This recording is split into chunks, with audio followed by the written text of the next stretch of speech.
May the odds forever be in your favor. Hello, my magnificent little petals. I was surprised to see that the Hunger Games prequel, The Ballad of Songbirds and Snakes by Suzanne Collins, is being made into a movie because it's a tragedy, and Hollywood doesn't usually do tragedies, at least not in blockbuster pictures. I've also called this story an anti-hero story, or a story from the villain's point of view, but should I be surprised because The Hunger Games was a huge hit, and this is the only other source material. Who am I? I am Daisy Ex Machina. You can call me Ms. Daisy if you're nasty. The artist formerly known as the BookTube Goddess, the #1 drag queen booktuber on YouTube, and the speculative detective when I analyze science fiction, fantasy, and horror in every medium, including movies. I really liked the book, Ballad of Songbirds and Snakes, which I'll link the review up here. And by the way, I did not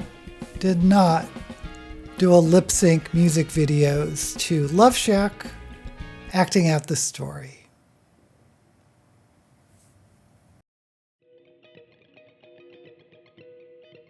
Before we break down the trailer of The Ballad of Songbirds and Snakes, let's do a brief recap of what I said was a prequel to The Hunger Games because it tells the story of President Snow back when he was just old Coriolanus Snow, a teenager. Now, we know what Snow becomes because we've seen The Hunger Games. But how did he get that way? That's what this story is. So, don't expect any feel-good endings. Also, the story recounts the genesis of how the Hunger Games turned into the big spectacle that we saw with Katniss Everdeen. So let's go ahead and look at some segments from the trailer. I am honored to introduce to you the creator of the Hunger Games themselves, Dean Casca Highbottom. Okay, in this first scene we see Viola Davis, and I am a big fan of her performances. If you haven't seen How to Get Away with Murder, you're missing out. Anyway, she is playing Dr. Gall, who is one of the game makers of the Hunger Games. By the way, this is like the 10th Hunger Games ever and takes place 64 years before Katniss Everdeen. And Dr. Gall is sort of a mad scientist, so I'm really excited to see Viola Davis chew up the scenery with this one. We see Peter Dinklage drinking a little something something. And we all know him from Game of Thrones. And we know he's a fantastic actor, but he's playing Dean Highbottom, who is the dean of the Academy, which is the school where the elite meet and are taught. And he's also the author of The Hunger Games, but at least in the books, he doesn't seem to like The Hunger Games that much or something, and maybe that's why he drinks. But anyway, I'm really curious to see how they develop this character because he's very important.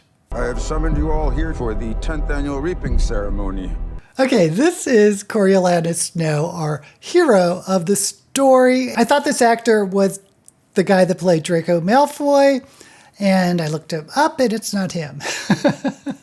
It's an actor named Tom Blythe. He looks the part. Oh, one thing to keep in mind about Coriolanus Snow, or Corio, I think they call him, is in the books, it's very evident that he came from a very wealthy and prestigious family, but they've kind of lost all their money. So they're trying to hide the fact that they're poor. And we get callbacks of who fixes up his suit and things like that. So he can sort of disguise the fact that his family needs some. From District 12, Lucy Gray Baird. Okay, this is Lucy Gray Baird. And like Katniss in The Hunger Games, she's from District 12. She's played by someone named Rachel Zegler. I did look her up, and she has played Maria in West Side Story, and that's actually important. It's important she's a singer because, well, there's the word ballad in the title, so go ahead and make the connection. And one really interesting thing about this Lucy Baird is that she was actually, according to Suzanne Collins, in like the first chapter of the Hunger Games. So if you blinked, you missed it. She's not named, but there's a reference to a Hunger Games contestant that Katniss didn't seem to know anything about. Well done, Suzanne Collins. Well done. As the mentor, Mr. Snow, your role is to turn these children into spectacles, not survivors. And what does my mentor do besides bring me roses? I do my best to take care of you. Okay, we saw some things there. One, it looks like the Hunger Games used to be about survival, but now they want it to be a spectacle. And here we're looking at Snow giving a rose to Lucy. So could there be a love story percolating between them? I'm Lucky Flickerman, first ever host of the Hunger Games. Honestly, I don't really have a good recollection of Lucky Flickerman from back when I read the book, but Jason Schwartzman is a good actor. He was really great in I Heart Huckabees and Moonrise Kingdom and a bunch of other movies. And he's here obviously for comedy relief. And we're going to need some comedy relief because in this story, it's pretty dark.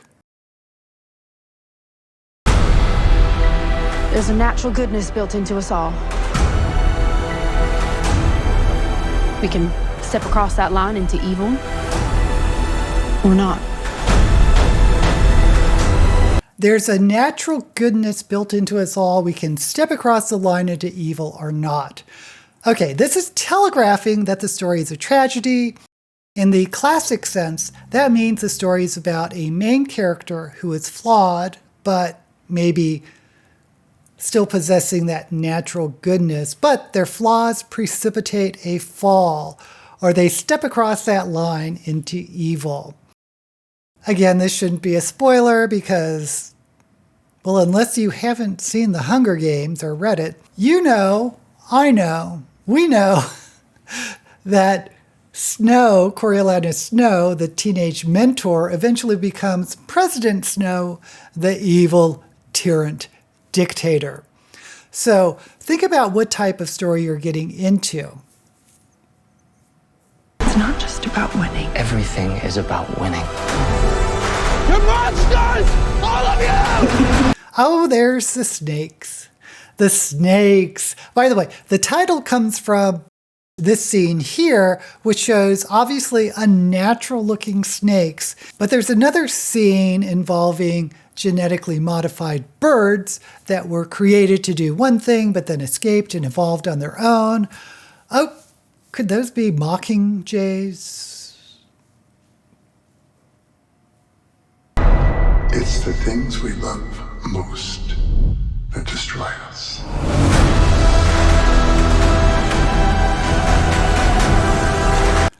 Oh, was that Donald Sutherland's voice? Did they just insert a future President Snow quote? It's the things we love that most destroy us. That's clever. Clever foreshadowing, at least for the trailer.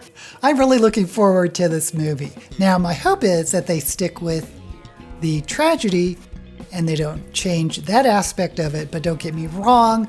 I don't expect this movie to follow every beat of the novel because novels and movies are two different mediums. The medium is a story, it's all said over and over again.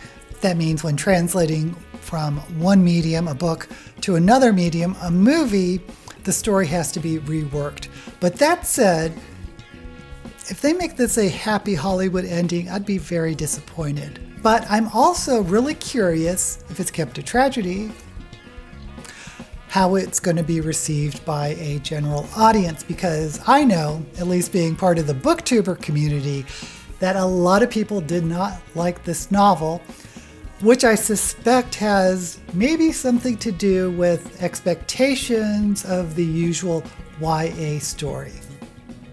How many YA novels can you name that are true tragedies? I'll wait.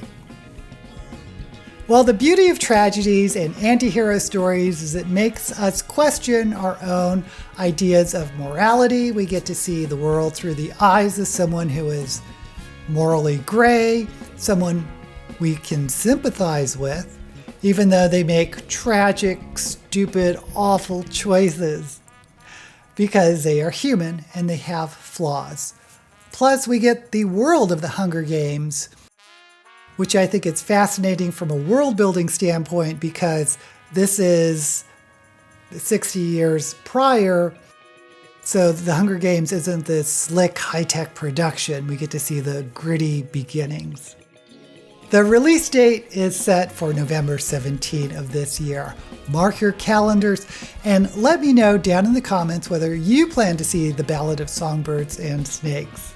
And if you would be a doll, please like this video and consider subscribing to my channel. Until we meet again, may all the books you read and their adaptations be blessed.